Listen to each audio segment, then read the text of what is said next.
Test, 1, 2. Test, 1, 2, 3. Hello? Test, 1, 2, 3.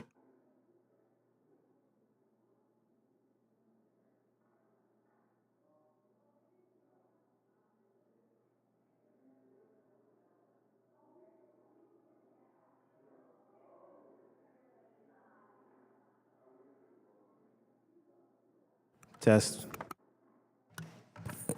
Test, 1, 2, 3. I just grabbed mics.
Test, 1, 2. Mic check.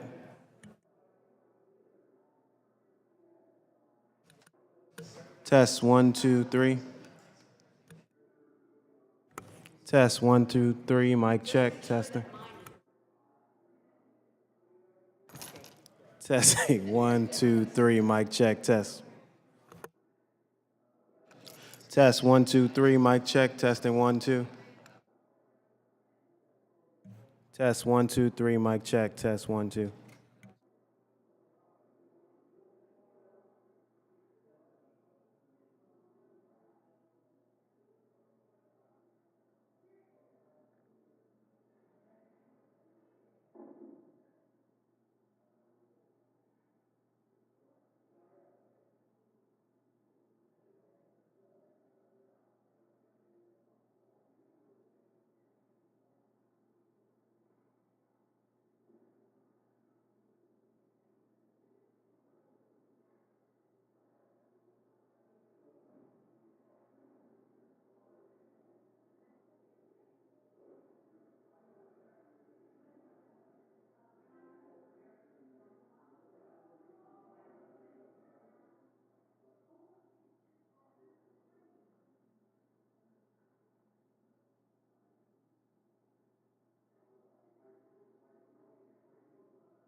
There?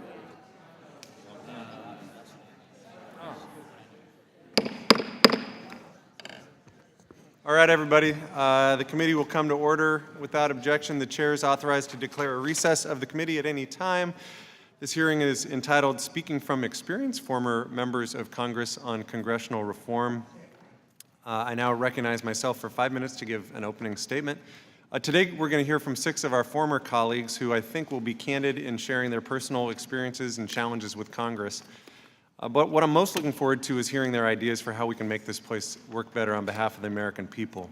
I know they've got a lot of thoughts about staff retention and restoring civility, bipartisanship and quality of life issues. We even have the authors of a recent book on Congress in crisis on our panel, Representatives Davis and Frost. Hopefully they'll share their plan for getting us out of the crisis.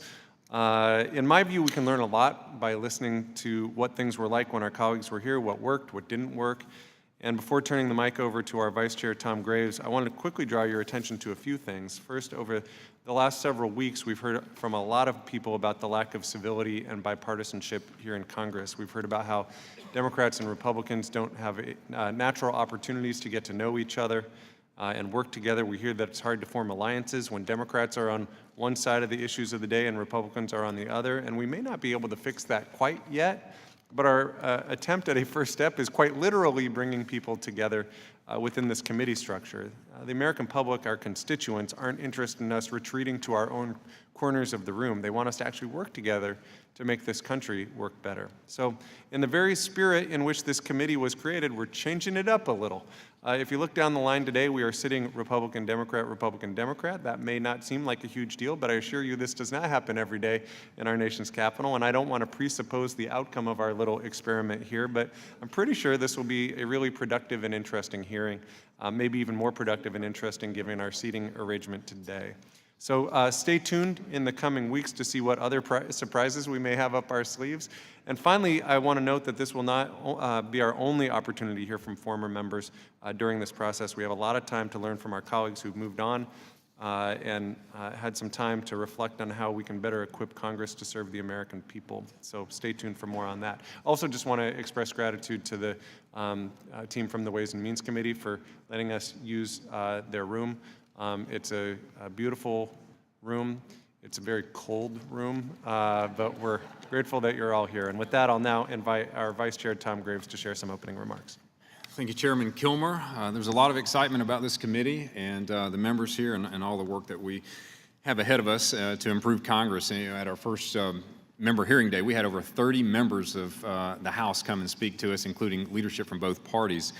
And my takeaway from all of that is that we certainly have many areas that we have agreement in and common ground, and certainly we can find some areas to improve the people's house in a bipartisan way. But in order to tackle that challenge that's ahead of us, I think it's important that we examine, we understand other points of view and perspectives, and maybe from a historical note, but also from those who have been here, who have are looking at it from the outside now. So I want to thank everyone for being here, the former members. It's good to see each of you again, and I appreciate Mr. Ribble. I believe it was your recommendation to me when you first heard of the founding of this committee that former members might have some good perspectives in which to add. So I appreciate you even following through, not only just with reaching out to me, but being here today, and each of you for giving us your time. So we've got a lot to do, I know that, and the spirit of this committee is certainly to embrace opportunity with an open arm, and with open arms and open minds, and that's what each of us have committed to do. So I really look forward to today's guest here being with us and hearing your advice and your counsel as we move forward. So thank you, Mr. Chairman. Look forward to today. Thank you. I don't believe any other members of the committee have asked to make any opening remarks, so let me move on. Today we welcome the testimony of our 6 witnesses. First, I'm pleased to welcome Congressman Tom Davis, who represented Virginia's 11th District from 1995 to 2008. During his tenure, he chaired the Oversight and Government Reform Committee and served as chair of the National Republican Congressional Committee. Prior to serving in Congress, he was a member of the Fairfax County Board of Supervisors and served as its chair from 1991 to 1994, along with Congressman Martin Frost. He's the author of a recent book, The Partisan Divide, Congress in Crisis. Next, we have Congressman Vic Fazzio, who represented California's 3rd District for 20 years. During his tenure, he served on the House Appropriations Committee and as a subcommittee chairman and ranking member for 18 years. He was also, you clearly chose subcommittees in a more strategic way than I did. Well done.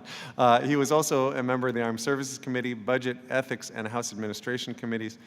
Congressman Fazzio was also active in the House Democratic leadership, serving as vice chair, then chair of the Democratic caucus. Before his election to Congress, he served in the California State Assembly.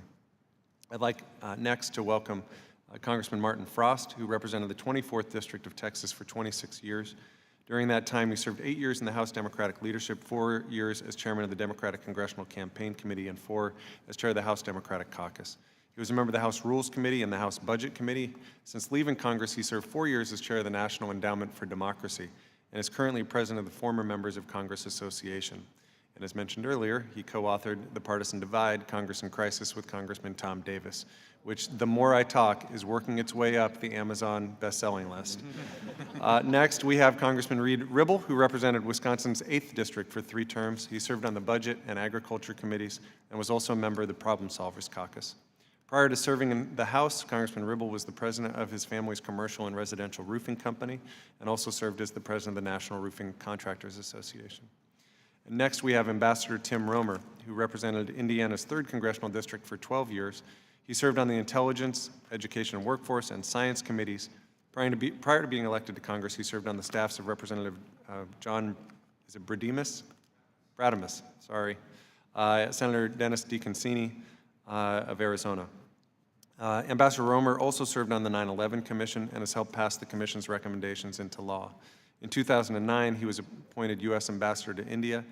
He served on the Washington Institute for Near East Policy's Presidential Task Force on combating the ideology of radical extremism, the 21st Century National Parks Commission, the Commission on the Prevention of Weapons of Mass Destruction, Proliferation, and Terrorism, and the 9/11 FBI Review Commission. And last but not least, we welcome Congresswoman Ileana Ros-Lehtinen, who represented Florida's 27th Congressional District from 1989 to 2019. In 1989, she won a special election and became the first Cuban American and Latina elected to Congress. Representative Ros-Lehtinen served as chair of the House Foreign Affairs Committee. And prior to serving in Congress, she served in the Florida State Legislature, first as a House member, then as a senator. As a former teacher and principal, she's emphasized the importance of education throughout her career and is currently teaching at the University of Miami and Georgetown's McCourt School of Public Policy. Witnesses are reminded that your oral testimony will be limited to 5 minutes, and without objection, your written statement will be made part of the record. We put you in alphabetical order. So first up, Congressman Davis, you're now recognized for 5 minutes to give an oral presentation of your testimony. And thank you all for being with us. Thank you. Thank you for having me. And I just note I did leave Congress undefeated and unindicted, and I'm very, very proud of that. Look. Congratulations. The Congress was intended to be an independent branch of government, but if you take a look over the last 20 years, it's devolved now into nothing of the sort. The President's party basically is an appendage of the executive branch, protecting their executive, and the minority party no longer operates as a minority shareholder, but more as an opposition party. The end is that Congress has voluntarily given up some of its Article I powers. For example, the power to designate projects and earmarks, which some of my colleagues will talk about. But I want to focus on a couple of other issues. First is the fact that in Congress committee staff, we have caps on members' pay. That's fine if you want to do that. But putting caps on what the staff can make, particularly some of these committee staff where we expect expertise, is, I think, putting you at a disadvantage when you're dealing with K Street, where you're dealing with some of the best and the brightest, when you're dealing with the executive branch, where they have the SES, and you have some agencies like the Securities and Exchange Commission, the PCAOB, where the staff numbers go much higher. Because they are up against private sector attorneys, private sector talent that is paid much more.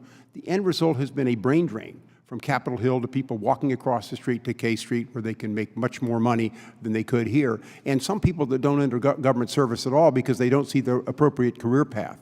A lot of your constituents may not understand, but you do. This is a very high-cost area. It costs a lot of money here to live because of the costs of housing and everything else.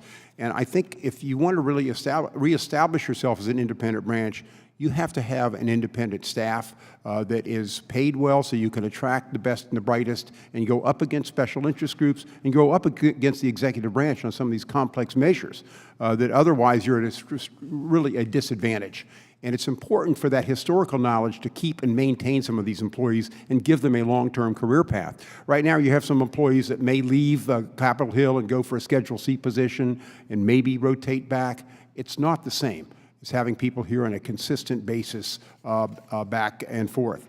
I've also recommended increased staffing for the Congressional Research Service, which basically serves as a basic research service for members of Congress. That has been cut to the bone over the last few years as Congress has tried to set an example for the rest of the government by cutting its budget, and of course the GAO. The GAO calls the balls and strikes on a lot of programs, guiding their, basically, are they efficient, are they inefficient? There are so many requests from Congress they can't fulfill because they just don't have the staff. If you really want to be an independent branch of government, you need smart, bright, career people up here, and you need to staff them correctly if you're going to go up against special interests and you go up against the executive branch of government. I have a couple of other recommendations I want to throw out. One is, I think you could work more formal detail arrangements with the executive branch where you could have people coming back and forth, spending 6 months or a year in the executive branch, coming back to Congress, and vice versa. This cross-pollination, I think, can work really well in having government work more effectively and having each branch of government understand how the other branch operates, what they fail to do now. And finally, I think you ought to reinstate the Page program. I was a Capitol Page. I've listed some of the famous pages that have come out of this. It's not really costly at the end. You might try it just as a summer program, if nothing else. They added a lot of life on the House floor watching these young people run around. I spent my 4 years of high school as a Page up here. It inspired me to go in to government service, but it's inspired thousands of other people over time to go into government service or at least have an appreciation of this. I think it sets an example for the country. We didn't abolish the program because the Pages didn't do anything wrong. We abolished the program because we had some members that didn't behave properly, and it was more convenient to get rid of them. But I think it's time we bite the bullet, bring this program back. I think it would add something as well. Look, I appreciate the time. You have a lot of other people to hear from today, and I'll be here for questions. Thank you very much. Thank you. Congressman Fazzio. Thank you, Mr. Chairman. I know we're all honored to be selected to come and speak with you, and I look around the panel here, and I'm sitting between the two guys who, as you said, literally wrote the book, and I hope you'll all read it if you haven't. I also want to shout out Martin Frost for the work he and his predecessors have done with the former members to bring bipartisanship after Congress in a hope that we can actually influence those in Congress to act in more bipartisan manner. And also Tim Romer, who along with Zach Wamp has done an excellent job with the Reformer Caucus to try to bring to our former colleagues some concepts of how we can regenerate this institution and get it back on track. I'm looking forward to serving with Ileana downtown at our law firm, Aiken Gump. And everything I hear about Reid is great. I'm happy to meet him and get to know him. We're going to hear a lot of repetition here, I guarantee that. Let me begin by saying we need to restore the image of Congress to the American people. And we have to do that in many ways. First of all, we have to stop running against the institution in order to get here. Everybody's been using the institution as a foil to become a member of it. We are shaping opinion. We're not just seeing opinion created by the media, for example. Secondly, I happen to agree with Tom that to restore the Congress, you have to restore the committee system.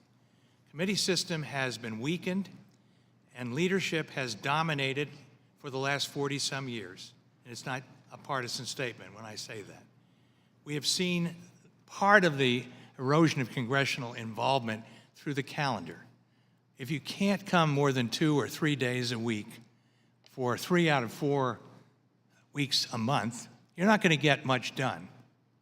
And first of all, you're not going to get to know each other very well. We are collegial types. We're not the executive branch. Those who love this job are collaborative in our leadership, and we don't get to know each other well enough to find common ground across party lines if we can't sit and have hearings together on a regular basis. Committees need to be tasked with bringing their products to the floor on a regular basis. Time has to be made available for them, and they have to meet that time calendar because we'll move on if they don't. We need more oversight, not just in the Appropriations Committee and the Oversight Committee, but by each committee, and not just to look at the federal agencies, but also the laws that they are responsible for enforcing. We're not doing a decent job of oversight. But part of the reason we're not is because of the weakness of our committee system. The Congressional Management Foundation has done an excellent job documenting just how we've seen the erosion of pay and benefits for the people who work for you. This is true of your own staff, but frankly, it's far more important that we fix the committee staff. We're not paying them enough. We're not rewarding people who want to stay here and develop their expertise over time. We've always had that, and now people have to leave to go downtown to earn more money. That's not appropriate. And by the way, the Senate pays their people far better than the House, and we lose good people to the other body. So we need a little bit of development of staff like we do in the private sector. We need perhaps to rank the way we pay staff. I would recommend looking at the work of the R Street Project. They've done some good work on this subject. I honestly think, though, that Tom alluded to it, you're going to have to raise your pay, and I know that's tough. You're going to have to raise your pay in order to see their pay go up commensurately. We sat on our federal employees, our military people for many years until we enacted a pay raise some decades ago. All of the mechanisms that have been put in place to allow you to have incremental improvements have been frustrated. You've waived them, you've stopped that. And now we're making Congress a difficult task for young families. People come here with the need to have 2 homes. And if you're going to be here in town long enough to accomplish your task, you're going to need to have people who can spend a good deal of time here. I like the suggestion of 2 weeks, maybe with a weekend in between for family gatherings, working hard for 4 or 5 days on each side of that weekend. I also would like to say it's time to bring back the Office of Technology Assessment. You can call it something different. I think we've all been embarrassed by the way Congress fails to understand technology. Our constituents are contemptuous of our inability to understand what they deal with daily. OTA needs to come back in some form. And also consider the idea of letting staff ask questions more than we have in the past. I hate to bring it up because we're having this tiff on the Judiciary Committee, but I remember Robert Kennedy asking questions for the Senate Records Committee. I remember Sam Dash and Fred Thompson doing it for the Watergate Committee. Involve your top staff in the questioning of witnesses. It can add to the quality of the hearings, which frankly, many times over don't come up to where the public needs our ability to understand the issues. We need to do a better job in our hearings as well. Thank you. Congressman Frost, you're now recognized for 5 minutes. Hey, first, I want to thank the committee, as the others have, for permitting us to testify. And I also appreciate the recognition of the book that Tom Davis and I wrote about Congress. It's available on Amazon if anyone is interested. You'll have to deal with Amazon on that subject. I've reviewed all of the statements submitted from your committee's previous 2 hearings. And all were helpful, but I must admit that my favorite proposal was made by Benny Thompson, no couches for Congress. Stopping members from sleeping in their offices would certainly modernize Congress and improve its image among the public, and I hope that you would do that. Transparency, of course, will always improve that image. Majority Leader Steny Hoyer noted when addressing earmarks, he pointed out the requirement for transparency if they should be restored.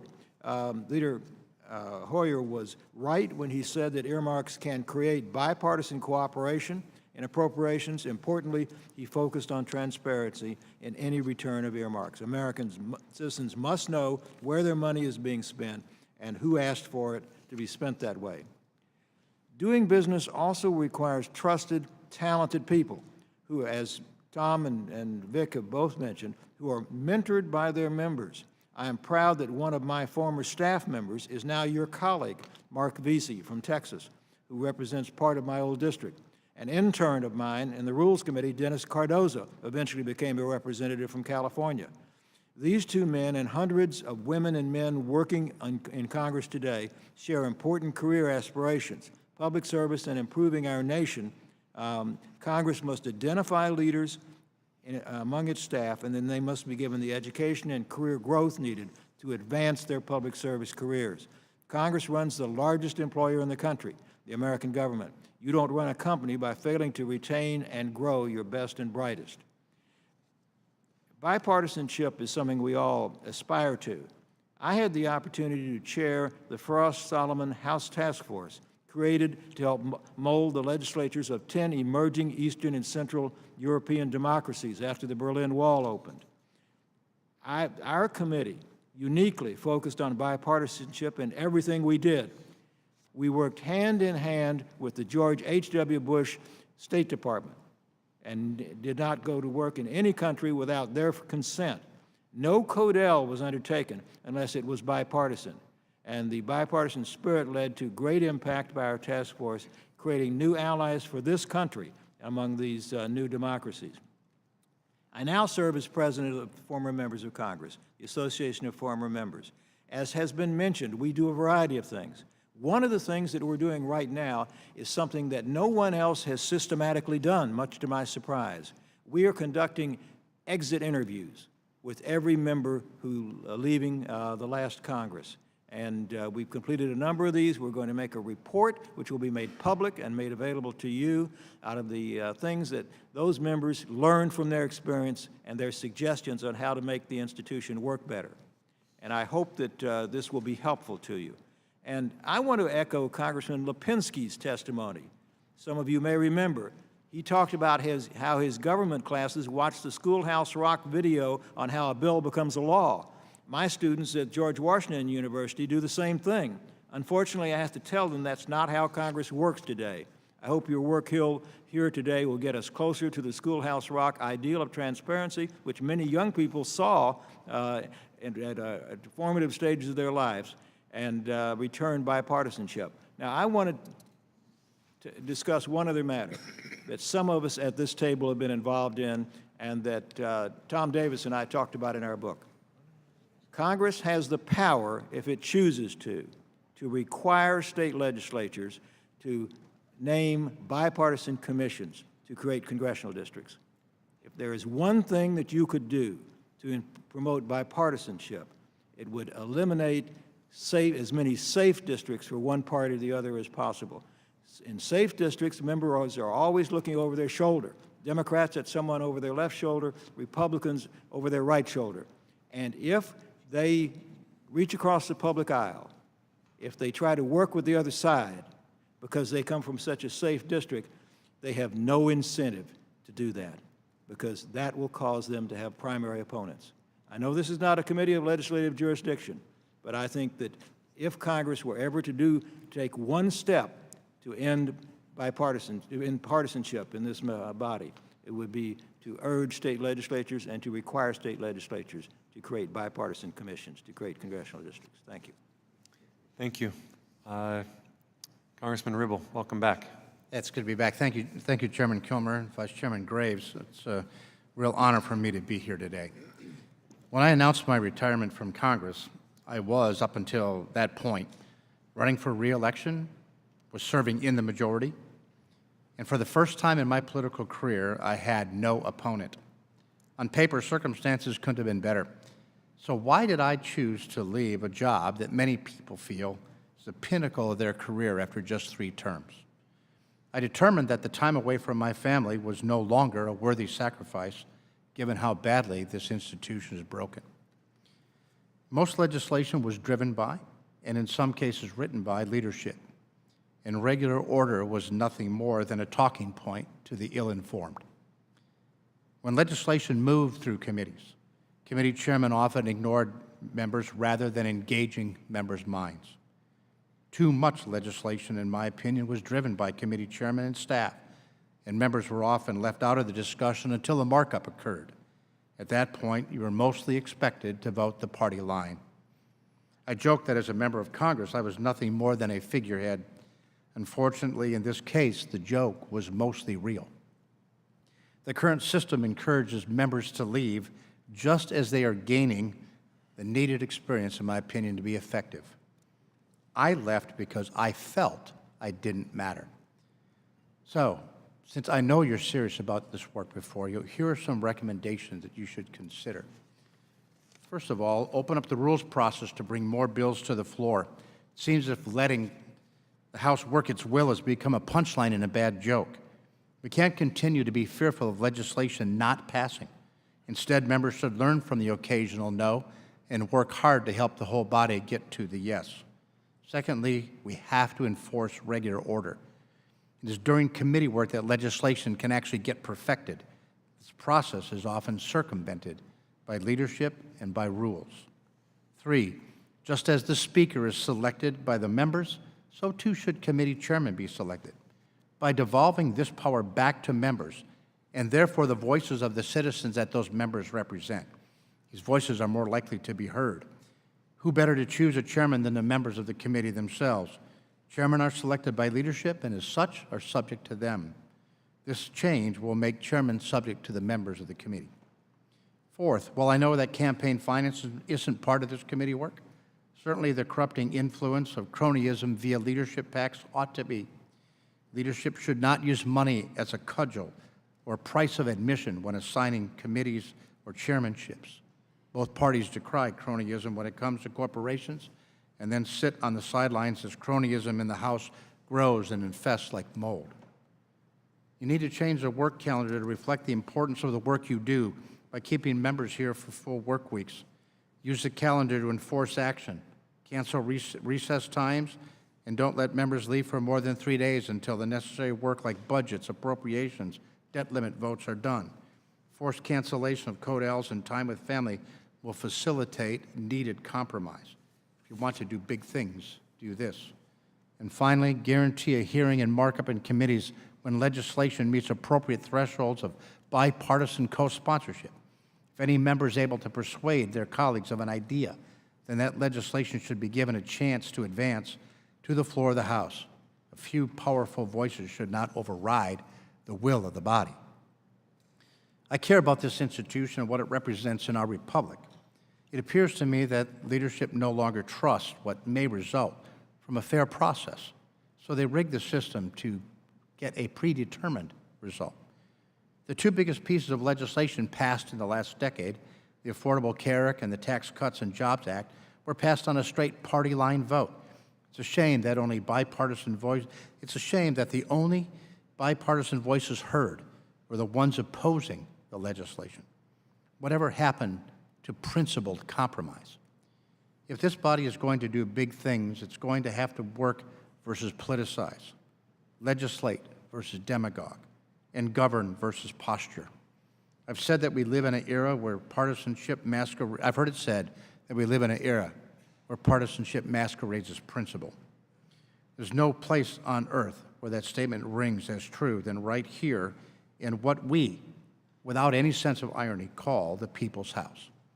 Maybe someday in the future it could once again live up to that ideal.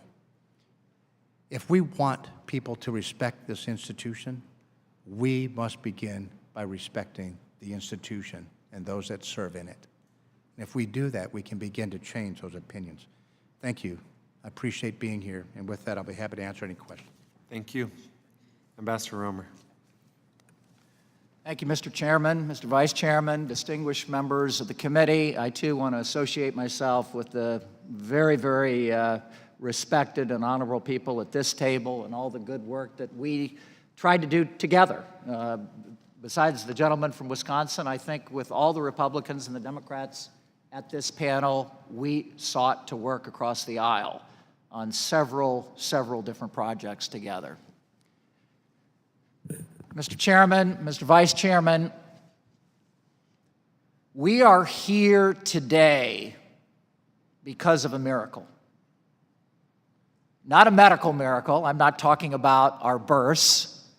I'm talking about the founding of this country, the freedoms that we have every day, the sacred documents that our forebears put forward, our Constitution, the Declaration, the Bill of Rights, and what they said about this distinguished body, saying the legislative branch was the people's branch.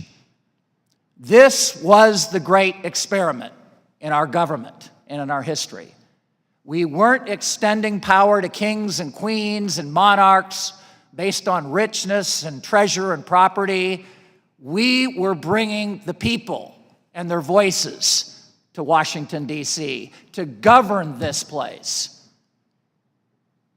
And sadly, today, the people here in America don't believe in this institution anymore. They don't believe the first branch of government is serving them.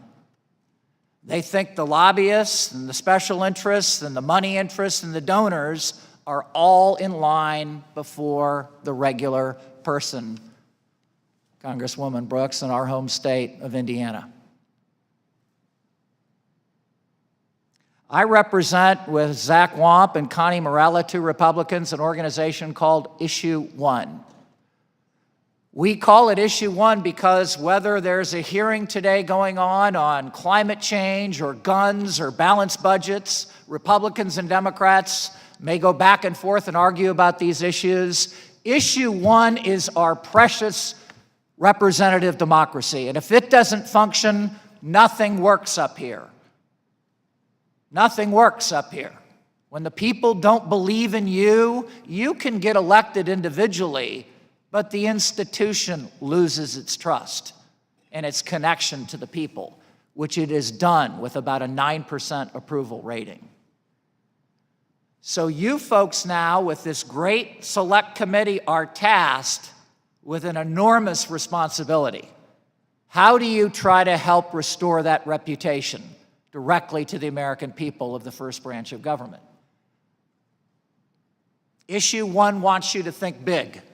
This is a group of 200 former members of Congress, senators, ambassadors, governors, Republicans, Democrats, that are here to help, try to guide with legislative ideas, knowing what you live every day, the pressure on you to serve your constituents, how to try to fix what you find yourselves in. Let me mention 5 quick things. First, the House should modernize technology and improve the effectiveness of government. It's been mentioned, technology is a big part of this, and the OTA helping us get the staff up to speed. We can't have staff and members that don't know how Google and Facebook and WhatsApp and different huge companies operate today. Second, the House should reclaim the constitutional power and appropriate role of Congress as laid out in Article 1 of the Constitution. That means better trained staff, leadership programs for members of Congress, substantive programs that bring members together across the aisle. Third, the House needs to increase ethics, transparency, and accountability. This will increase trust in our great institution here, and also restore civility and respecting ideological difference across party lines. Fourth, the House needs to work on forging better connections with the American people. 3 weeks on, working hard in Washington, doing your legislative work, a week, a month back home, connecting to our businesses, our farmers, our teachers, our constituents.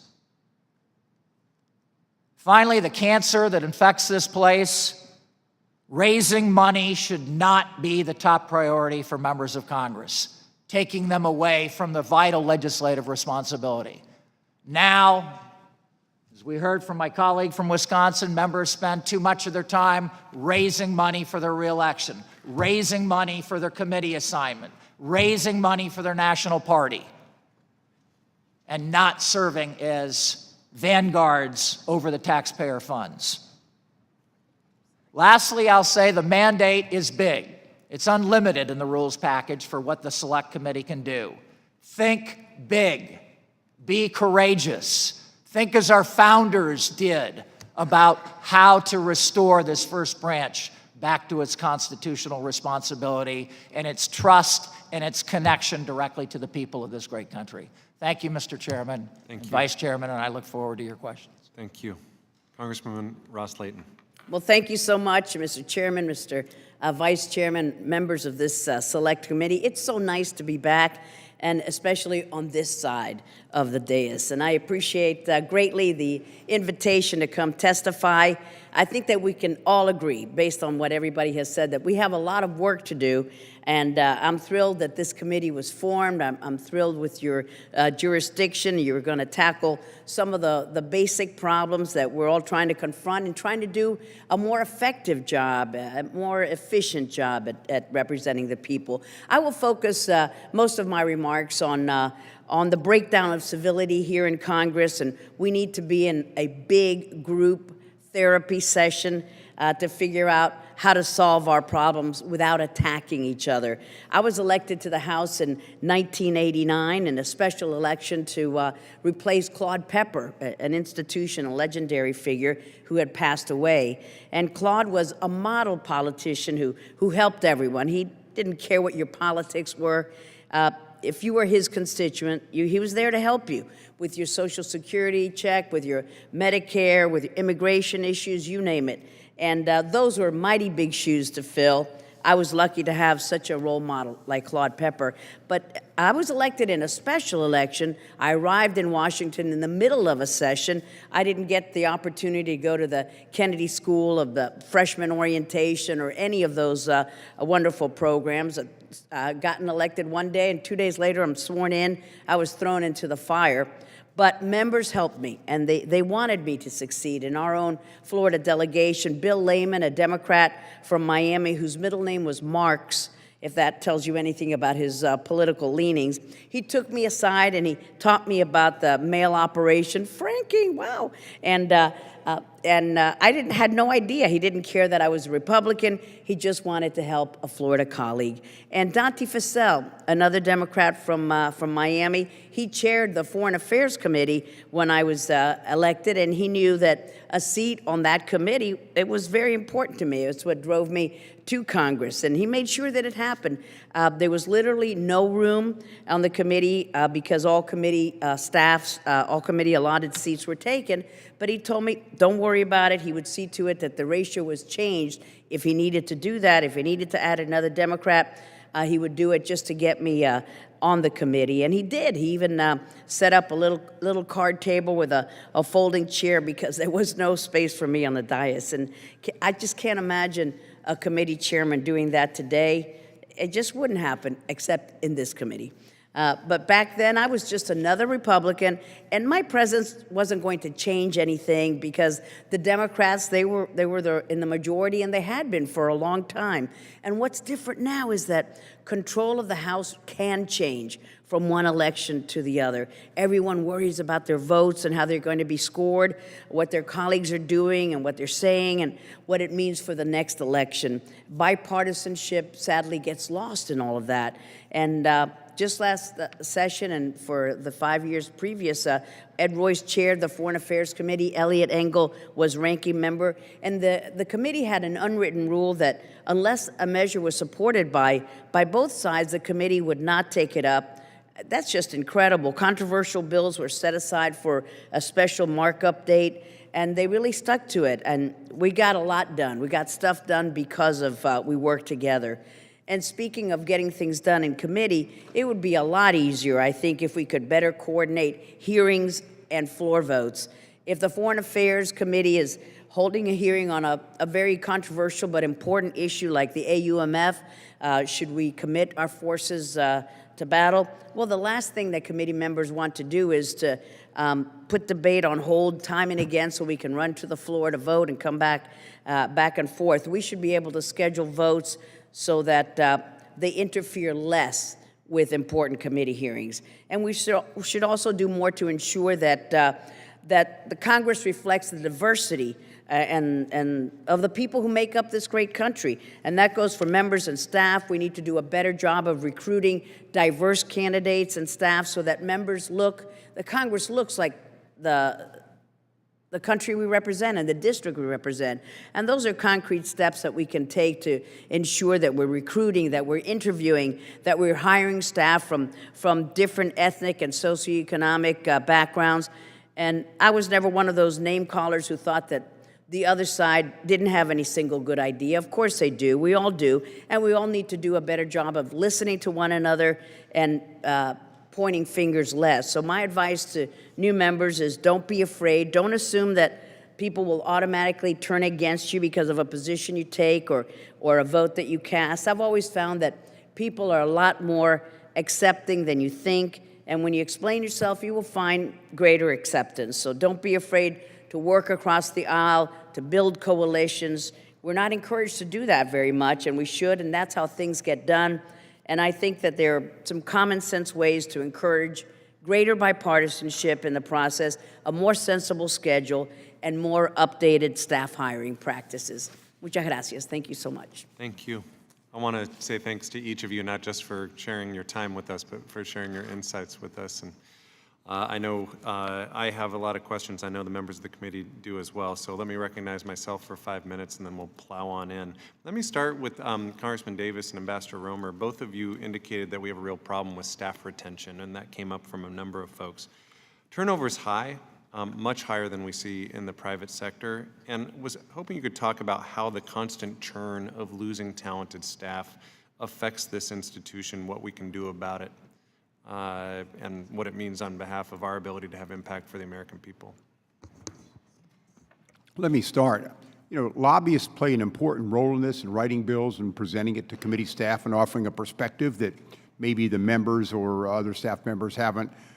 But we need committee staff that has historical and institutional knowledge and is better able to evaluate and second guess some of the language that's put before them. It has an institutional knowledge, historical knowledge of what's gone on before, has maybe dealt with these problems before.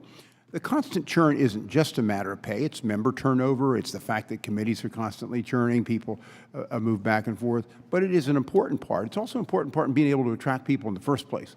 Look, money isn't the only motivator. A lot of people come to Capitol Hill not to make money, but to make a difference. But you can only do that so long sometimes with other pressures. This is a very expensive place to live. So I think we lose out at this going up against the executive branch and going up against some of the best talent from Wall Street and K Street and writing some of this legislation, and we're losing out. We need to get with it. It's one thing to limit your own salaries, but I think we're hurting the institution by putting that pay cap on our staff.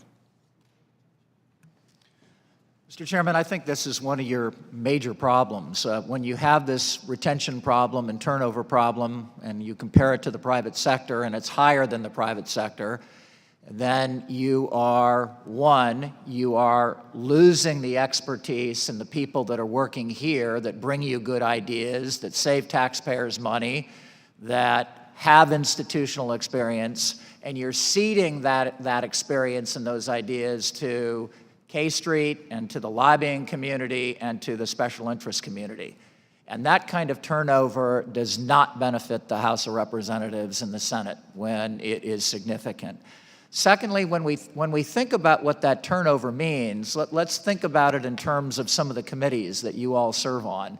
If you serve on the Armed Services Committee, for example, and you're dealing with procurement issues of major defense systems that cost the taxpayers hundreds of millions of dollars, and you can employ a committee or a staff assistant for X amount of money per year, and they come up with good hearings, good ideas to save the taxpayer money. There might be questions that hold the Pentagon more accountable on a particular weapon system. Look at the kind of savings that brings the people of this country and the confidence that inspires in us when you hire great staff and you have great members. So I think it's a real investment in this institution to have that quality of people here, that they have a stepped approach within this system to be promoted and have pay raises if that's what you decide here. Thank you, Mr. Chairman. Let me also ask, go ahead, Congressman Frost, if you can hit the button. Thanks. In reviewing the previous testimony, I noticed that several current members spoke about the student loan assistance program that had been available to staff members, which apparently Congress has let lapse. I remember when that was instituted, and members your staff, based on how long they had been with you, were permitted to receive a certain amount each year to help retire their student loans. If in fact that program has lapsed, I would urge you to restore it. Thank you. Yeah, the scuttlebutt up here is we still have it. So, but I certainly appreciate that concern. Chairman, I have another small suggestion. Why don't you put your employees back on the federal health plans? It's in my case. Why don't you just stop using them as political pawns? It looks like the Affordable Care Act's going to be around. Instead of, using them as an example of your piety. So I think that treating staff well on issues like that contributes to their staying with us. And as I mentioned earlier, we lose good people to the Senate, too. Anyone else want to weigh in on staff, since I don't have time to hit another question? Go ahead. I'll be really brief. I think if you look at the data in the private sector, people generally don't leave organizations, they leave bosses. And I think anytime you look at the idea that we have a turnover problem, there may be some training, counseling, advice that needs to be given to members of Congress if they're really struggling with turnover. Very good. Thank you very much. Let me, Go ahead. the federal government has recognized this differentiation. So when you look at the Securities and Exchange Commission, the PCAOB, Federal Trade Commission, they do have differentiated pay scales that go way above the normal scale because they know they're up against the best attorneys in Wall Street and the like. It's not dissimilar to what you're going up against every day when lobbyists come up here asking for the highest paid talented people are asking for favors. Thank you. Let me recognize Vice Chair Graves for 5 minutes. Thank you, Chairman, and it's so good to see each of you, and I really appreciate your thoughtful comments, testimony, the insights, and I have a lot of different questions. But for me, each of you probably wanted to stay longer, would have stayed longer. The institution would have been better had you stayed longer, I feel, because you've addressed the concerns that I think a lot of us have, and that is a lot of great people with great gifts and talent and expertise leave before their time. And in essence, they've shorted our country, in essence, just a little bit of talent, a little bit more gift they could have given. Knowing that, and that just sort of being the backdrop, is there one thing that would have kept you here longer? As you're grappling with that decision not to run again, did you ever consider, had it been for, I would have done it one more time? Is there one thing like that you could share with us? Mr. Graves, also, the term limits on committee chairman is why I left. I was termed out as a committee chairman. And that was not done on the Democratic side, that was done on I've observed that. So for Mr. Davis, had there not been term limits on committee chair, you might have stayed one more term. Okay. I would have. I Voters had reached permitting. my expiration date, so it was time to leave. To everything, there was a season, and it was a wonderful experience. I just think that there were many other things that I could do, and it was not a sense of frustration. It didn't matter who was in the White House, who was the speaker, none of that. It was, you just know when it's time to do something else. And I loved every minute of it up here. I was born in Cuba. When you lose your homeland to communist tyranny and you come to this great country, every day was a great day. To be voting on important issues, it doesn't get any better than that. So I just left because it was time to do something else. Well, I know Mr. Ribble, in my opinion, left before his time. What would have kept you here longer? I would just say this, Mr. Vice Chairman, that I had a piece of legislation that I worked for 6 years on. It had 237 co-sponsors. 70% of the Republican conference had signed on to it, including the Speaker of the House. 35% of Democrat members had co-sponsored legislation. I couldn't even get a markup in the committee. We had 237 co-sponsors. We had enough votes to pass this in the House. The year before, it had passed the Budget Committee, it was my legislation. It passed the Budget Committee in bipartisan fashion. In fact, it was the only bipartisan legislation to clear the Budget Committee in 20 years. And I couldn't get a vote on the floor of the House when the entire will of the House was on the bill already. And so I had to ask myself, why do I want to be here? That's fair. Mr. Chairman, I would like to tell you that Martin Frost made the point for me, redistricting. I was in a district that was made for the other party. I barely won it after spending millions of dollars, 3 elections in a row, and I finally thought it might be appropriate to give it back to the party it was drawn for. I guess I take some So a new pride district. that I was a target. I'm not sure how to answer So a new that. district would have helped in that case. Ambassador, yes, sir. Yeah. Did you have any thoughts? Mr. Vice Chairman, I would say two things, and I would answer it the opposite way from my dear friend from the great Midwest in Wisconsin. I was extremely fortunate to work here, Bush 1, Clinton, Bush 2, and work in a bipartisan environment where members reached across the aisle. We were occasionally able to change rules and bring amendments to the floor and affect legislation. We knew members across the aisle. We had dinners with members of the Republican Party, knew their children, didn't think of them as evil people. Actually, one of my best friends in Congress was Fred Upton from Michigan, who we made a pledge never to campaign against each other, had joint hearings in each other's districts. The atmosphere from those days has changed dramatically, where too oftentimes we see the people in the other party as enemies. As enemies. We don't have any enemies in this country. We are only friends, as Lincoln said. And that kind of civility has torn our politics apart. And I'm glad I'm not serving in that kind of environment. And I hope you people have the tenacity and the courage.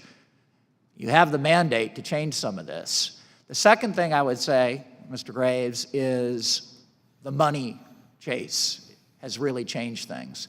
I always got in trouble with my campaign staff back home. They'd say, you're not spending enough time raising money. And I spent maybe 10% of my time raising money. And special interest groups from the outside weren't spending millions and tens of millions of dollars like they are today. The environment that you guys run in now, where you raise $2 million, your opponent raises $2 million, and then $20 million comes in from outside interest groups, is absolutely unsustainable. And it creates this hostility and poison when you come back here against one another across party lines. And that must change. And so I think, Mr. Vice Chairman, I think finding ways to make chasing and dialing for the dollars less attractive and taking less of your time, and the committee work becomes the work of Congress, where your expertise draws you to committees, you get things done, you pass legislation, you do things for your constituents, you do things for our country, and that's the reward, and you're not spending your incentive time and your extra time raising money.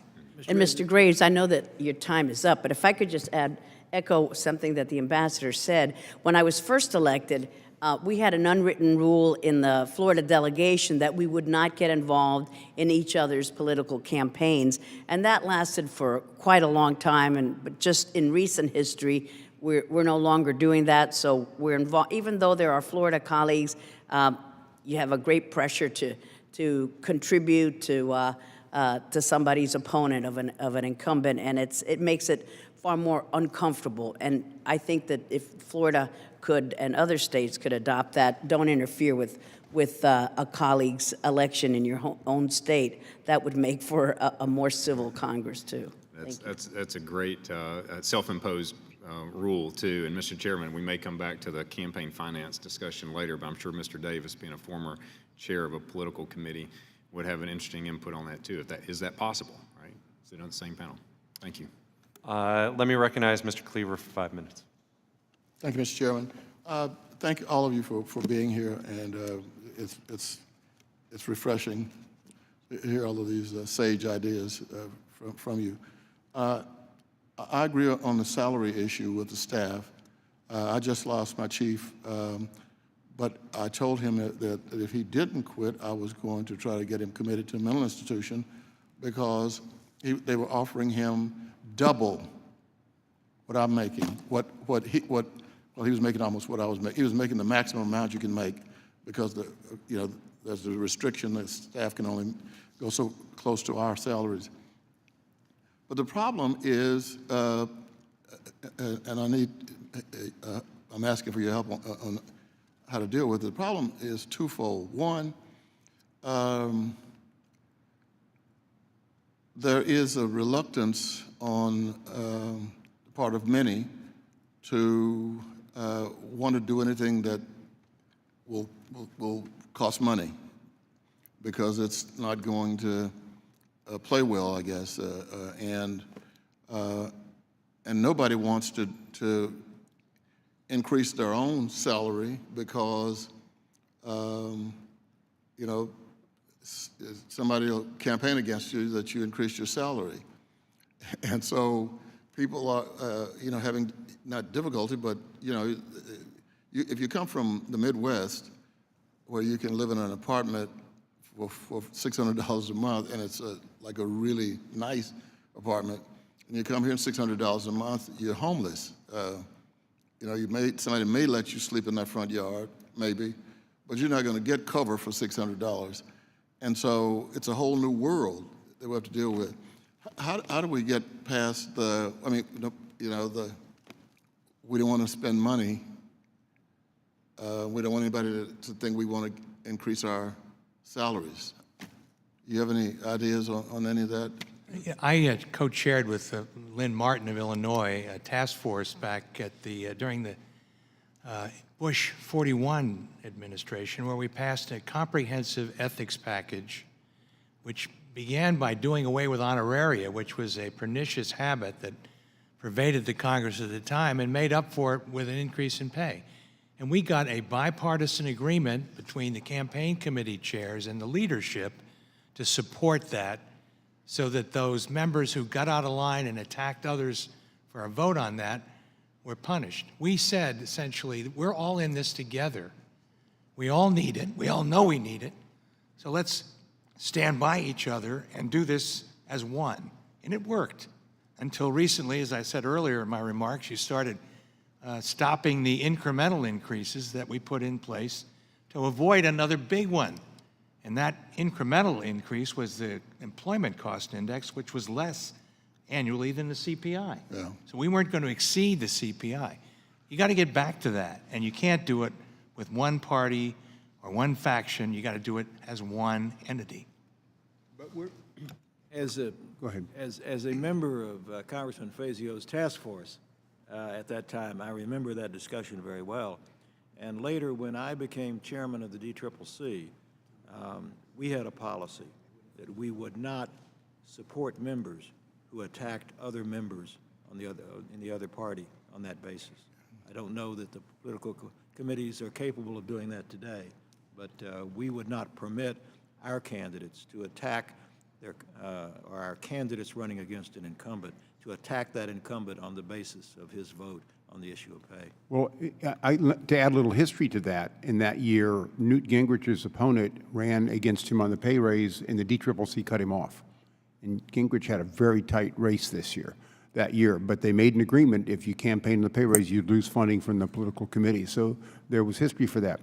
My testimony, I don't ask you to do that, but at least the staff, it's probably easier to look at bumping up the staff than it is yourself. But you're hurting this institution right now. It's a huge brain drain. And I think maybe it's a bridge too far for this committee to come out and recommend a pay increase. It's a little self-serving. But at least looking at the staff, I think that it would make a large step, and I think is much more doable. The brain drain also relates to the members. People need to know they can run for this place and survive their family life. And you're not making it possible for many to do that. Congressman Cleaver, I would say three things. One, this Select Committee on the Modernization of Congress cannot be about members' pay raises. Oh, yeah. And I think the other way to get at this is to make it about staffing issues. People don't leave. Your chief of staff may be left to get the money, may be left because of the dysfunction up here. There's several reasons people leave the Hill. Sometimes it's because they're capped out and they've gone up the ladder from council to legislative director to chief of staff. Other times it's because they don't want to work up here anymore. Just like the gentleman from Wisconsin, the staff are the same way. They say, I've had it with this place. I don't want to work there. I don't get anything done. I don't get any training and leadership skills and satisfaction. The third thing I would say, Congressman, is look at other ways to get at this issue. The Office of Technology Assessment and starting a pilot program there that would help train members and staff on the serious cyber and technology issues that all of you are going to be facing. Congresswoman knows this from the great state of Seattle. Google and Facebook, that nobody had heard of them before, Mr. Chairman, 25 years ago.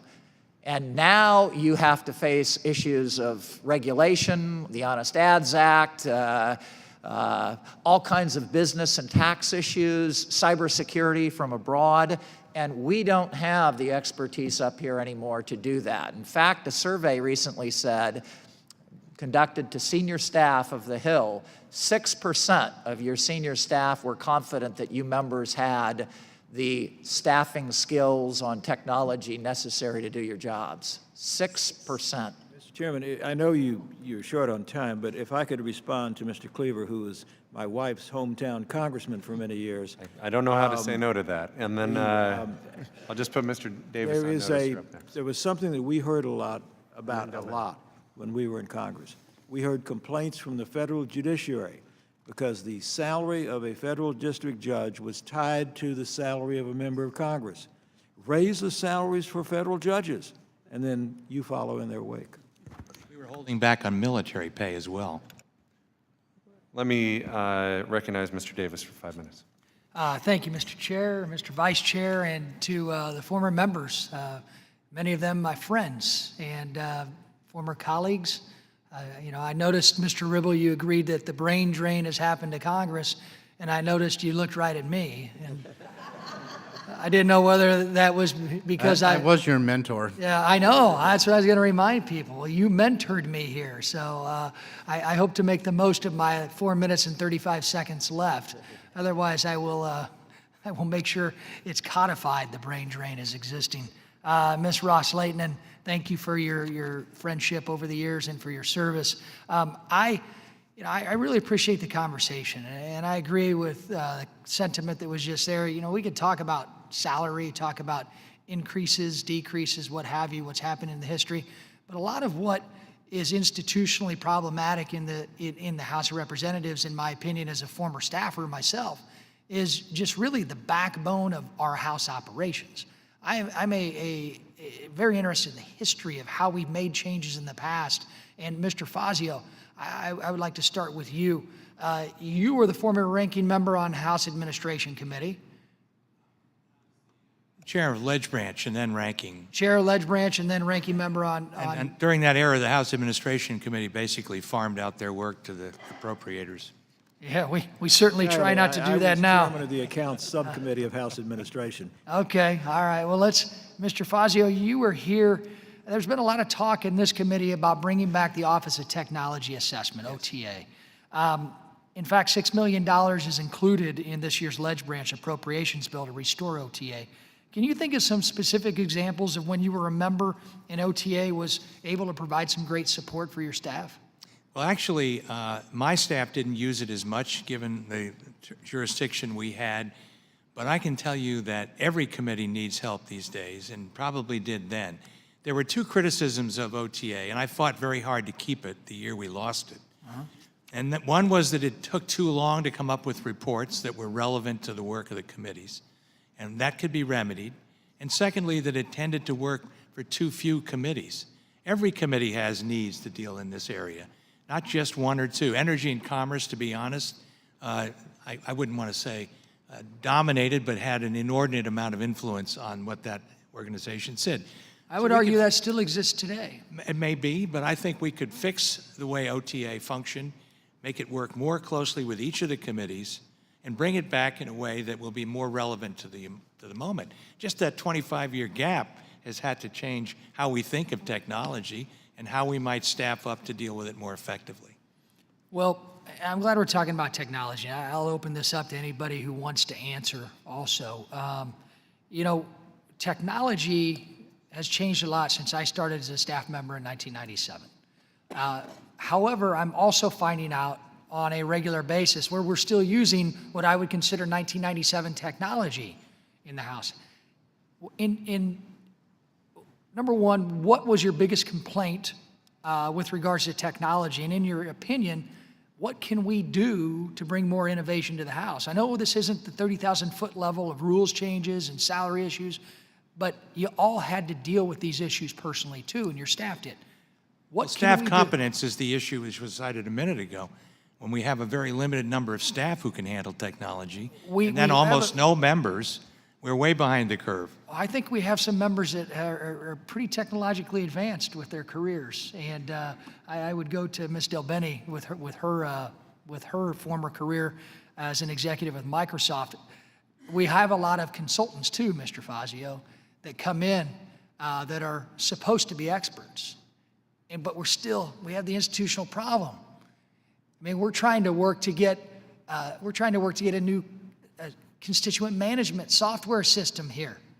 And you wouldn't imagine the red tape that we're going through just to use the old technology we have to basically use things that have already been proven to work in the private sector. So does anybody have any other examples of technological issues when you were here that you think need to be corrected, and how can I work to correct it? Mr. Romer? Yes, sir. I would suggest a couple ideas. One I referred to in my testimony about an app that you would be able to download through your software services once you update them to coordinate committee work and floor scheduling so that you're not constantly interrupted between those two essential parts of your job. Secondly, in the research that we did to prepare my testimony, we found that when I first got elected in 1989, there's still some of the same technology up here used today that there was when I came into office.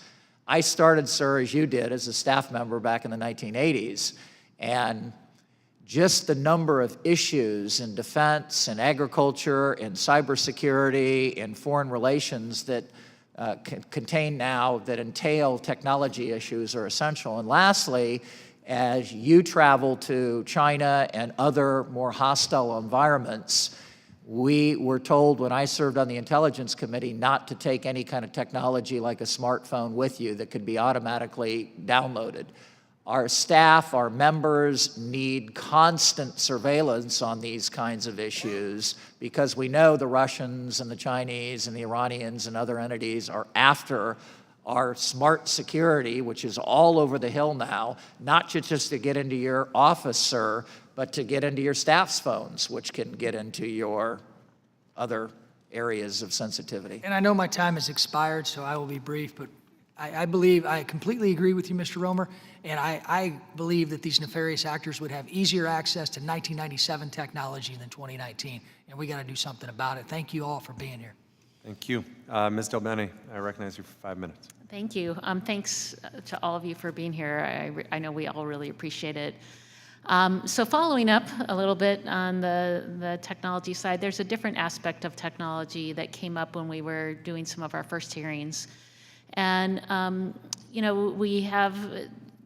we have discussions and heard from folks about the fact that we print out too much paper. We could be having screens up here with a lot of the documents that we have. My colleague here, brought a laptop with him so that he doesn't have as much paper. So we have things like that that are kind of administrative that could make a big difference. But we also know and heard from folks, and it started with cameras and hearings and on the floor. We heard from a lot of folks that said they felt like that took away from a frank and candid conversation that people would have, that when you have meetings that everything's tweeted out, and so you don't necessarily have those same types of conversations. And so clearly there's a important balance that happens in terms of people being able to feel like they can speak openly on issues. How do you look at that? Because we want to make sure we're transparent and provide the public information, and we want to make sure people are having frank conversations, getting things done. How would you balance that? Well, I think transparency is so important. I wish that we would have cameras in all the courts. For example, people want to be connected to their government. They want to be connected to their representative. And yes, people might think, well, you won't be as frank. Well, you should be telling the truth, no matter if the cameras are on or not. So whether they tweet it, live your life so that transparency is not a problem, and be the kind of member that transparency would not be a problem either. And I think that you should vote your conscience, explain to the voters why you did it, and whether someone tweets that out or not, you want it. It's like earmarks when we talk about bringing back earmarks. Heck, some of us were very proud of the earmarks that we got, and we would put them on our press release and be very transparent about them. So it's not the earmarks so much, but it's the hiding of it that is a problem for the public, I think. So it's good to be transparent.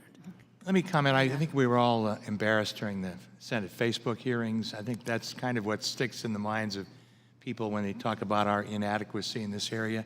But you put a very important point out. This is a people's institution. Interacting with people in our own party, in our own caucuses, and across the aisle is what makes the body work. We need to put as many situations together that bring us across party lines to the same point. Codels, for example, that are run with only one party essentially traveling and not two parties where they get to know each other, get to know spouses. That's really what brought the institution together in an earlier era. People lived here, they had experiences on the weekends with their children. They got to know each other as human beings and not as enemies, not people in the other tribe we didn't want to deal with. So technology shouldn't get in the way of the human element that is what is the essence of a legislative process. So how about things, some suggestions we've heard, things like being able to allow someone to testify on a video conference at a hearing. There are other places where technology could be used to help provide greater access. Do you have thoughts on things like that? Well, the rest of the world allows that kind of testimony. Congress should go get with the program. It obviously makes it more accessible for people to not have to pay their way and come to Washington and stay at a hotel. So you need to get with the program. I'll tell you, the private sector is way past that, and so are some state legislatures. Mm-hmm. I think you have to be open to doing what the rest of the world around you does and the rest of the country does. It's a cost savings, but there's a lot of access to brain power that I think the Congress misses because they don't do those types of things and have video. You get to see that in what you do now, yeah, probably I mean, regularly. there's a lot of opportunity for staff and for members to learn from the private sector. And as far as your other comment about concerns of maybe confidential conversations going on and getting tweeted out, my experience has been those things always turn out to be self-correcting. If someone kind of steps out of line and breaks a confidence, they're likely to find themselves out of the loop or not invited to the next meeting, and so they have a tendency to self-correct, and it probably isn't as much of a worry as you might first assume.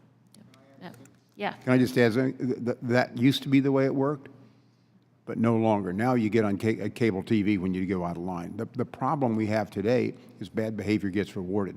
The more outrageous you get, the more coverage you get. No. Thank you. Oh, go ahead. Yeah, Congressman, a couple quick ideas. One would be start early in this process. At freshman orientation, try to make sure that Democrats and Republicans are encouraged to do that together. There's kind of a common sense test there to get off on the right foot and not separate those as Speaker Gingrich tried to do back in 1994. I think, secondly, bipartisan travel. You and I went on a bipartisan delegation to India. Yeah. And I think we had 12 Democrats and 10 Republicans on that trip. And we kidded each other in Delhi. It took going halfway around the world to get the Democrats and Republicans together and to get to know one another. So I think when that's legitimate travel, when you're doing legitimate business for your taxpayers back home, as you were representing trade issues, I think that's a good way to bring people together. And then lastly, new types of hearings. Too oftentimes we sit in this town and we think, you know, this is the only place to do a hearing in these kinds of settings.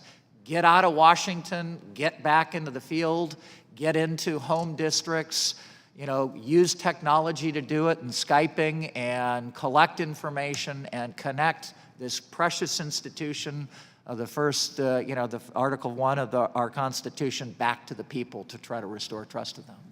Thank you. I yield back. Thank you. You bet. Let me recognize Mr. Woodall for 5 minutes.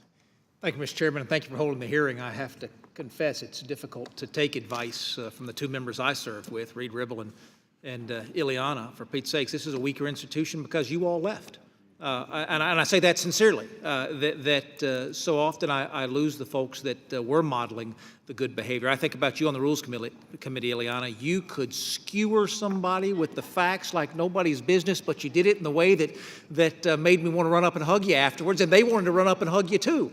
I don't have that many models, and I sometimes worry because we don't have that frame of reference, we are targeting the wrong issues. For example, we need more field hearings, but we need to be in D.C. more often together.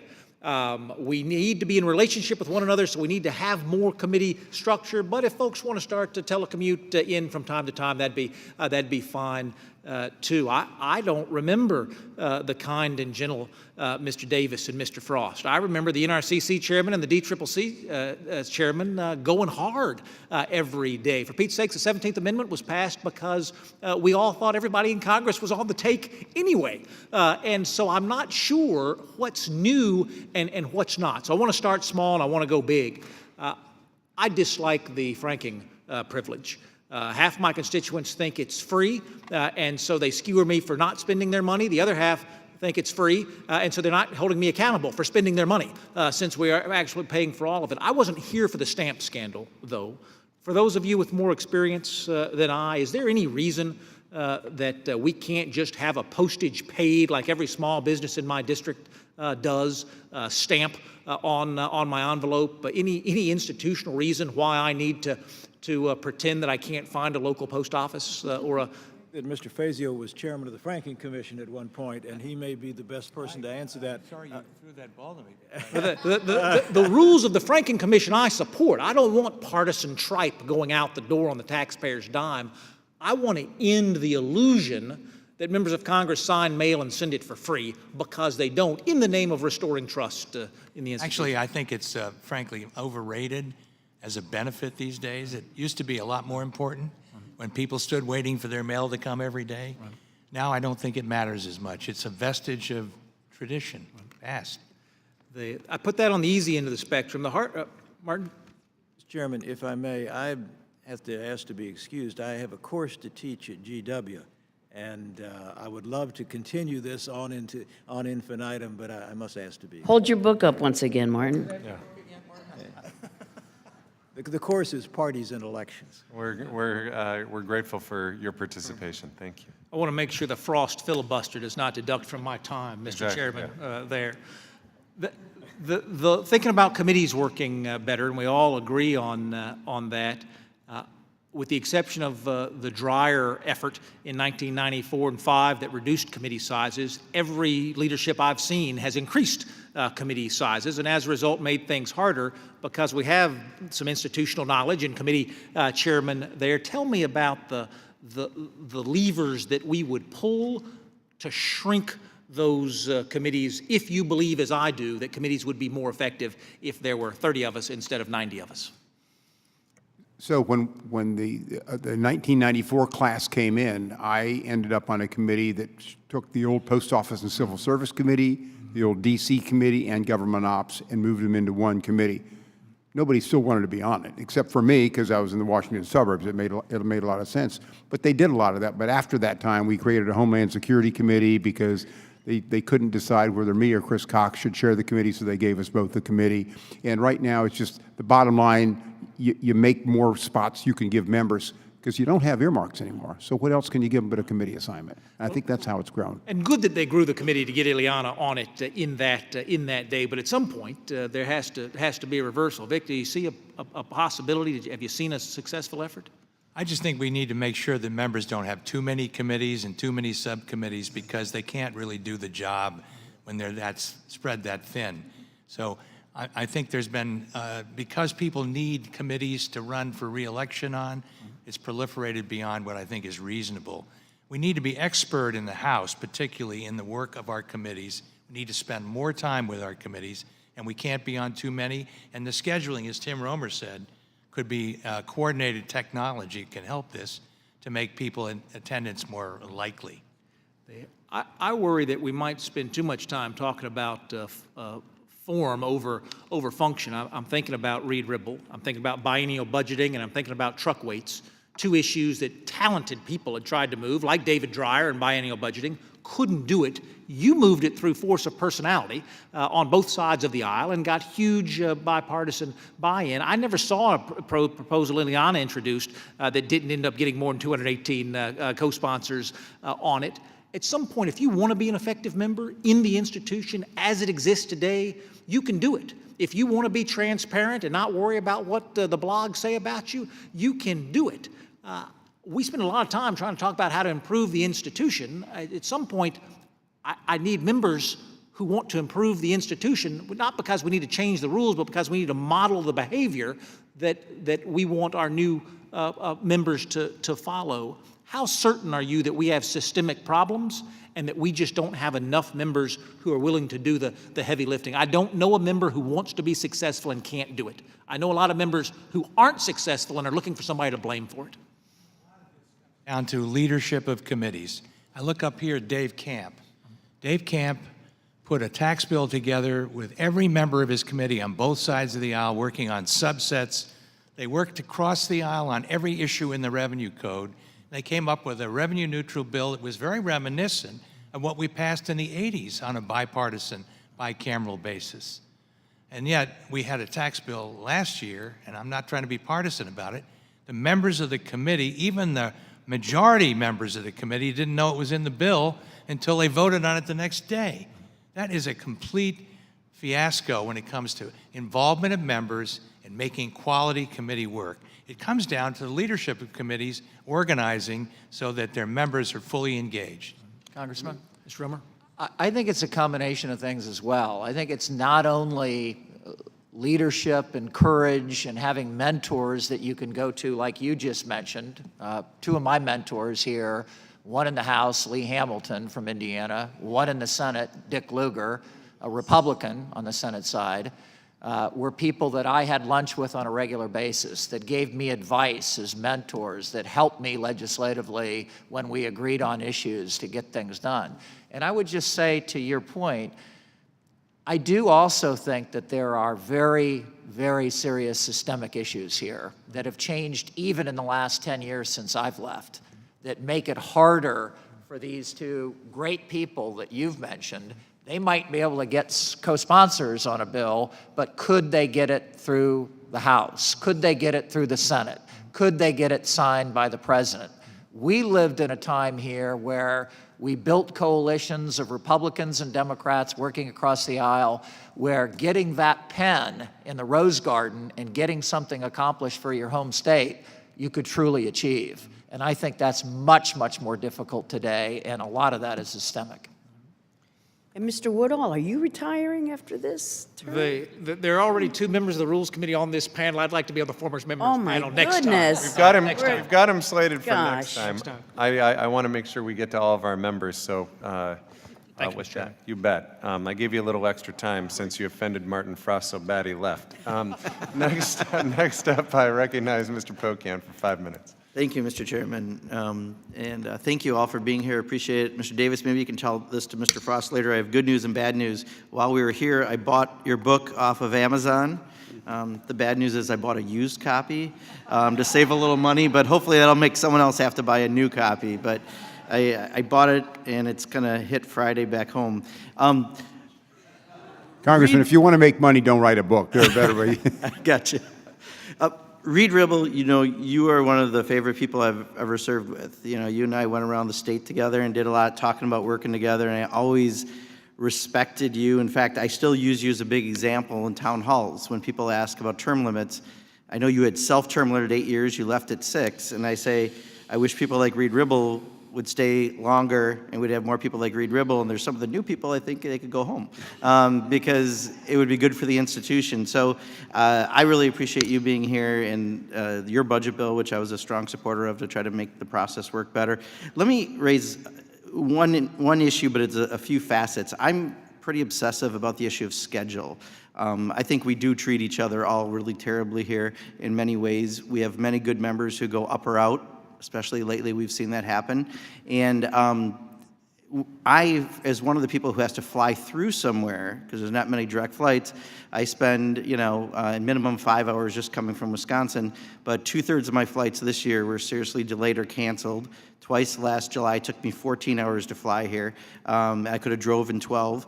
So I spend 1 full day a week getting here. I spend almost a full day getting back, and then we have 2 days in between to go do all the work that we've got to do. And Mr. Fazzio, you mentioned the 2 weeks, 5 days of 2 weeks. We're here all those 5 days. Gives you more floor time than we currently have with 3 weeks, but also more in district time. And I was just home, a sheriff said he wishes that they could supply the methadone in the local jails rather than having to transport someone back and forth. Well, I learned that because I was back home talking to people in one of the smaller towns in my district. And I think that's an important part of the job. So part of it is schedule, part of it is then if you had the 5 days, do you have a couple days where maybe you just have committees meet and not floors to help on the flow side of it?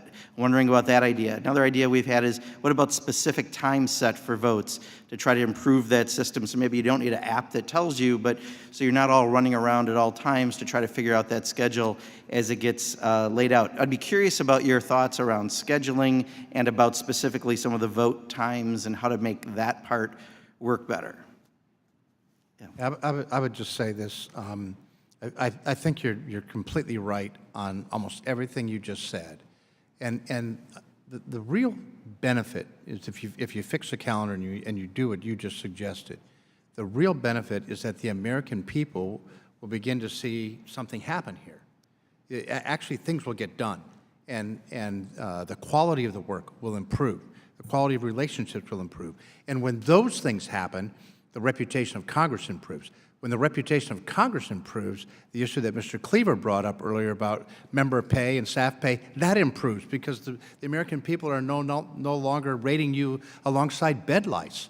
I mean, there's a lot of opportunity by just improving what you do, improving the process, which gets a better result.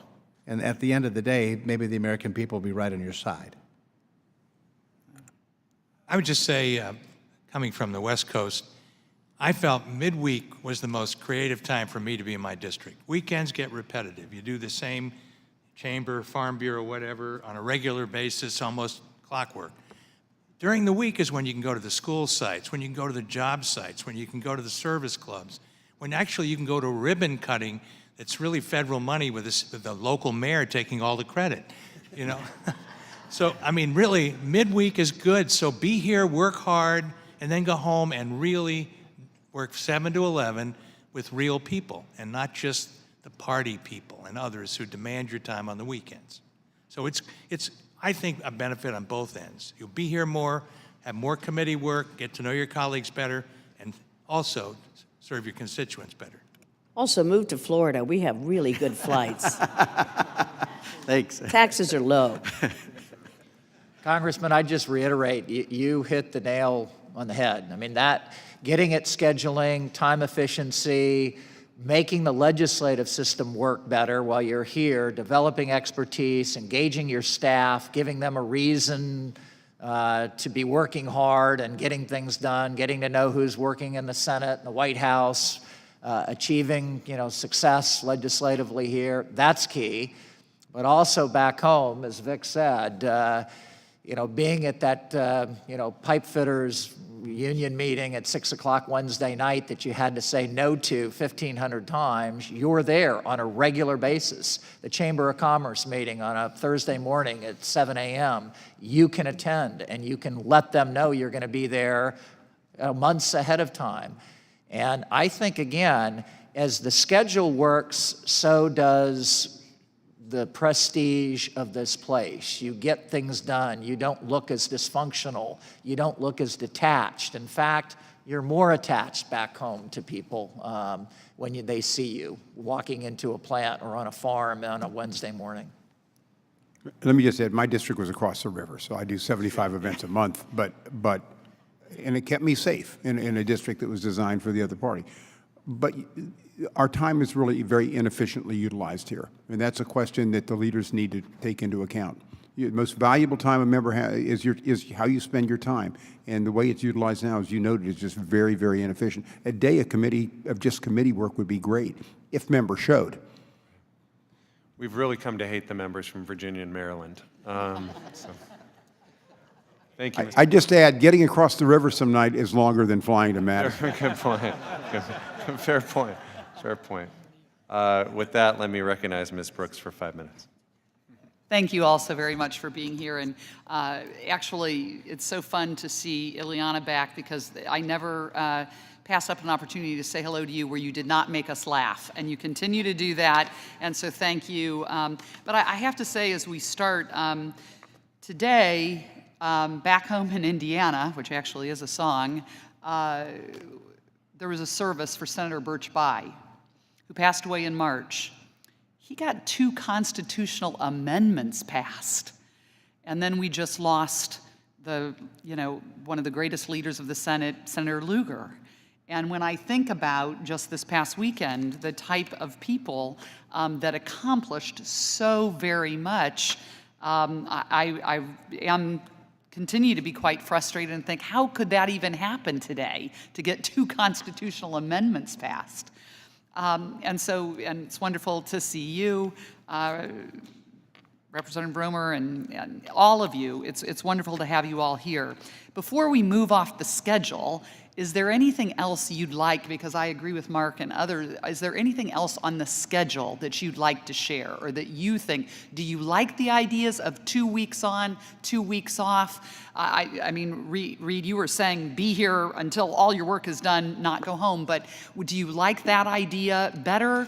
I think we do have a concern that we're constantly running in the middle of these important hearings over to votes. Is there anything else before we get off the scheduling question you'd like to share? I want to be clear that my written testimony is a little bit more thorough than my spoken one, but I do think there's opportunity to use the calendar to get things done, absent the idea that you never get to go home. I believe you need to be back in the district. I believe you need to be back in the district for full work periods, for a full week at least at a time, whether it's 3 weeks on, 1 week off, 2 weeks on, 1 week off, 2 weeks on, 2 weeks off. I think you guys can arm wrestle with that and come up with what works. But at the end of the day, that calendar should reflect the importance of the work before you. And you need to make sure that those important things like funding government, I mean, there was no reason for a government shutdown in January. Any 10 freshman members could have negotiated that deal in about 15 minutes. And it's just ridiculous. And so, but that calendar needs to reflect the importance of the work that you're doing here and making sure there's adequate time to get that work done. That was my point. Okay, thank you. Anything else on schedule? I would just say on schedule, it all flows from leadership cooperating, getting together on a weekly basis, if not more frequent, to establish some parameters they can all agree to. Until we have the kind of cooperation between the 2 party leaders, not only do we benefit all the members, but we can come up with a more rational schedule. When I first came here, the Republican leaders and the Democratic leaders would sit down every Monday morning and talk about what they were going to do for the week. You needed this, you needed that, you're going to need those amendments offered, well, we'll want those offered. They could reach a kind of overall agreement, and the calendar was the most important thing for the average member. Yeah. When that stopped, when people were afraid to sit down and talk to each other and use the calendar as part of the weaponry of war, all of this went by the by. Did you have something, Tim? Yes, Congresswoman. I would just, as they say, associate myself with your remarks about Birch Bayh and Dick Lugar. Here are 2 people that Birch was a mentor to me. He helped me get elected in 1989 when I first ran. And as you said, here is somebody who passed not 1, but 2 constitutional amendments in his time. And Dick Lugar, who constantly gave me his time as somebody who would help educate a guy that didn't come from a farm on farm legislation. So I think you're right. How do we develop more members like that? On the schedule, don't call it on and off because your constituents think you're off if you're home. You're working harder at home than you are here oftentimes. And whether you do it 3 weeks in session, 1 week at home, and then in the summertime go 2 and 2, the important part of that is that both sides do agree with it, you don't change it, and you can plan events back home, and you can plan things for your family who makes so many sacrifices in this job as you being a public servant, that you can finally get to your vacation at a regular time as well, too. Thank you. And one last, I want you to think about an issue that came up, and my time is out, but maybe someone else will pick this up. I was with a bunch of young people yesterday. It's about transparency to them and understanding what's going on here and finding out. You were the queen of tech, Ileana, in many ways. Social media, you always had your iPad in front of you all the time. Any comments you want to make about transparency of what we do to the people back home? Well, I think, even if you're in a committee hearing and you may not think that that's very exciting, I think it's important for your constituents to see what your day is like every day. Here I am, and I'm presenting this amendment, or I'm listening to testimony, I'm asking questions. I think the more accessible our representative form of government is to the people we seek to represent, I think that they will feel more attuned to the great job that you really do, and that you're doing it for all the good reasons, and not as I think it was Vic who said that people here to make a difference, not to make money. And that's what you do. And the more we tell people about what your day is like every day, I think that people appreciate that. Just quickly, I think the major problem is Congress doesn't operate as an independent branch. There are very few institutionalists here today. We're Republicans or Democrats. The parties are ideologically sorted, as I stated originally, and then the middle is gone. And part of it's the way people receive their news. Everybody's walking around their own bubble with their own set of facts. It's unvetted as we move through. It makes it difficult to legislate. But I think that's the fundamental problem. Birch Bayh came out of a different era, before the parties were ideologically sorted, where people learned to work together. In this day and age, it's just become much more difficult. It makes even people, the best people of goodwill coming here, makes it harder to get it done. Thank you all. Yield back. I'll just mention we're expecting the upcoming hearing, either the next one or one after that, on the issue of transparency, the subject of transparency, because that's come up a lot, both from member testimony and from the public. With that, let me recognize Mr. Newhouse for 5 minutes. Thank you, Mr. Chairman, Mr. Vice Chairman. All I can say is what a privilege to have each and every one of you here today, imparting on us the wisdom that you've gained from your service here. Your written testimony is going to be invaluable. I've taken a lot of notes here, but I just got to tell you, this is really valuable for us. So thank you very much for making the effort to be here. Each of you have mentioned a lot of things. The Article 1 reclamation of that power certainly is an important thing. The staff issue is a big deal. I think you've all mentioned that as well. The calendar, yeah, a lot of work needs to be done on that. You even mentioned the PAGE program, Mr. Davis. That's something that I'm working on, so thank you for bringing that up, and I'll get my friends up here to help me with that as well. But one thing that you've already touched on it a lot, and I think it's at maybe the heart of a lot of the things that we're trying to get done here, I think. But it reminds me of an old axiom, how you can't legislate morality, right? Although we always try. How do you legislate civility? There's a lot of things that you've talked about that we can do that maybe will lend itself to a more civil environment here. You can, any one of us, almost any one of the 435 people can walk down the hallway together and have a great conversation and be, friendly, and that's a great thing. But to translate that into this being overall a civil environment, it's, for some reason, that's been elusive. Sometimes I half kiddingly say we just ought to turn off the television cameras. That doesn't lend itself all the time, because you're always trying to get that moment captured for your base or whatever the reason might be. That doesn't always lend itself to civility. We have a lot of efforts going on in Congress. We've got the bipartisan working group, which meets on a regular basis, members from both sides. We've got the Problem Solvers Caucus. We've got the Civility Caucus, is something that we, like a couple of you talked about, going to each other's districts. We're trying those kinds of things. But without repeating some of the things you've already said, I've got some great ideas, but can you help maybe expound on this? How, in your great wisdom now that you've attained after being gone from Congress, how do we grab this elusive thing called civility and really improve that around here? I'll try to tackle it to give my colleagues time to outsmart me as they always do. I would say two things, Congressman. One, you can't legislate a lot of this. A lot of it's courage, it's leadership, it is taking a step forward when you know your party is going to be angry at you. There's steps that I took at times as a Democrat that my leadership was not very happy with. And it was the right thing to do for my state. It was the right thing to do for my constituency. I'll be very self-serving here. There's a new documentary film out about the president of one of the universities I went to, Father Theodore Hesburgh. And Father Hesburgh was a leader in the 1960s and 1970s at the University of Notre Dame on civil rights, on higher education, on religion, and on energy issues. Eisenhower picked him to serve on commissions. Kennedy picked him. Johnson picked him. Martin Luther King went to him and said, will you join me in a march? And the Notre Dame community was pretty conservative and wasn't really looking forward to maybe Father Hesburgh getting involved in civil rights. And Father Hesburgh said, when do you want me there, Dr. King? I will be there for you. You don't teach that. So I think we all have to learn that there are heroes that we need to emulate and great heroes in our history that we can emulate and take risks and risk our career on. That's why we're public servants. We take those kinds of risks for country above party.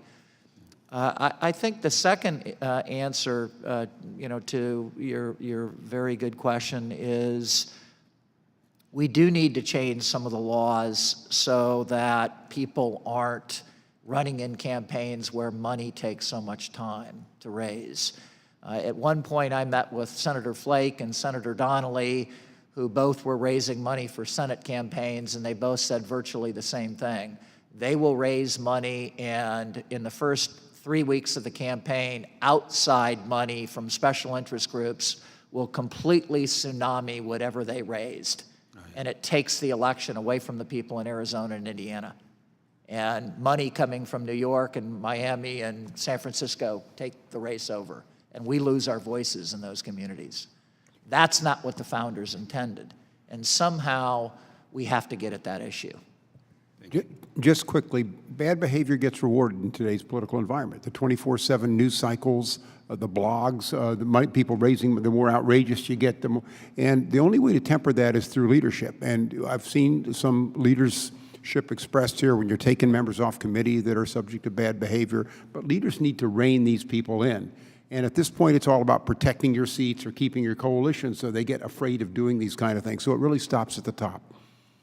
You know, that's really the point. I think leadership finds it easier when the members are divided because you don't have as difficult a time rounding up the votes. You drop into town for 2.5 days, you get your marching orders, you go off and vote the way you're supposed to, and you leave. You didn't really have a lot of time to talk about it, certainly with not with the other party. I mentioned the Codels. Tiffany gave a great example of a great Codel where you had almost bipartisan participation. That's a rarity these days. We need to have more time together. Boring committee hearings where you actually get to know the other people. But that is a threat ultimately to the way the leadership has had to function in recent years. I've been on that side too. I understand. You know, you got certain things you got to get done and the other party's trying to keep you from doing it. So the more people are polarized, the easier it is to get them all to go through the chute to the pen. And that's just the way it is. And until we can reduce some of that tribalism, that difficulty we're having getting along in any context, we're going to have these kinds of issues. But I really appreciate all the groups that have been set up. I think the Problem Solver is a good example. But you're really working around the margins. You're not really getting at the essential problem. Thank you. Mr. Casanueva, thank you for that question. Mr. Chairman, Mr. Vice Chairman, and all the members. Now, as a former member, I have the luxury of leaving, getting a flight home, and getting to my granddaughter's dance recital. Good luck. So you will excuse me. Good luck. Mr. Timmons, Mr. Timmons, our final question, I hope, was not for Ms. Ross-Layton. No, it's okay. Thank you. Thank you. Go ahead. Mr. Timmons, I recognize you for 5 minutes. Thank you, Mr. Chairman, and thank all the former members and Ambassador for coming here today. This has been extremely helpful. As one of the two freshmen on this committee, hearing about y'all's experiences and the thoughts that y'all have shared has been very helpful. I'm not going to belabor the point of the schedule, but it is without a doubt the number one thing that I think needs to change, and it's not just the time issue. I think it's the process. So I'm on the Budget Committee and Education and Labor as well, and this is my favorite committee by far because people actually come. I spoke in budget, I guess it was 2 weeks ago, and I spoke in Ed and Labor today, and I counted how many members were in the room. And earlier today, when I was asking questions of Secretary Costa, there were 5, 6 people out of, there might be 60 people on that committee. How am I supposed to make a policy argument to try to change their mind when they're not there? So, and I'm not shaming them for not being there because, I mean, I've had moments where I had 3 committee hearings at the same time, and I literally asked somebody who's been here for a while, I was like, I don't know how to do this. I mean, and they just said you have to prioritize. So, just... The way then you'll be criticized for not showing up at those other 2 cities. Absolutely. So, you know, I've spent a lot of time thinking about schedule. I've been here 100 days, what do I know? But generally, I think 2 weeks on, 2 weeks off, then 3 weeks on, 2 weeks off gives a nice balance between being here a lot and being home enough. And then the other thing, 5 days each week, that's a no-brainer. Everybody else works 5 days each week. And I know that travel days are different, but, and I'm very fortunate. I'm 70 minutes away from my district, a direct flight. So I know that people that are living further away, it's very challenging. The other thing is block scheduling. So just changing the calendar to be here more and leaving the overlapping committee hearings and the overlapping scheduling conflicts would defeat the purpose of addressing the schedule. So I think that if we put committees into different categories, you can't be on a committee that meets at the same time. You just do block scheduling, and then you leave time for conference, you leave time for all the other things. And again, votes need to be predictable. It doesn't make sense that I'm constantly wondering when and whether I'm going to vote. And then the other thing is, in this whole what I view as a package, there need to be a housing stipend, obviously, because it would more or less require you to be here on the weekends, no matter how close you live, unless it's very convenient. You're going to be staying on the Saturday, Sunday if we are here for 2 weeks at a time, Monday, Friday meetings and Monday meetings. And I think that's great because that gives us time to go back and spend times with our colleagues and develop those relationships that are critical. So again, those are just my thoughts on schedule. I appreciate everything that y'all have said. It really hit home that this is maybe one of the most important tasks. And I think whether it's debt, immigration, healthcare, we're not really having meaningful conversations on how to fix them because we're not in the room. And you can't fix the problem if you don't talk to each other. And again, Republicans can't do it. Democrats can't do it. We have to do it together. One thing that I'm less convinced on, and I'd love to spend, well, I'm running out of time. Republicans have 6-year term limits for committee chairman and ranking members. Obviously, Democrats do not. Is it a good thing? Is it a bad thing? What are y'all's thoughts? Having only worked in that system as a Republican member when that term limit was in place, I would tell you for the most part, I felt it was a plus. It did provide opportunity for other members to become a committee chairman. On the downside, we often saw committee chairmen leave the body after they termed out. And they often would admit, well, I don't want to go back to being a backbencher. The solution is to make the backbench matter. And then it wouldn't matter if they went back. If they could be effective members of Congress from whatever position they sat in, then you could have this turn of chairman and give a lot of people opportunity. Just quickly, I mean, that's the reason I left. I was termed out. I didn't want to go backbench. I knew I had greater opportunities doing other things. I think it's by and large a pretty good system. I think one of the problems is you bring a new committee chairman in, and they don't necessarily keep the same staff.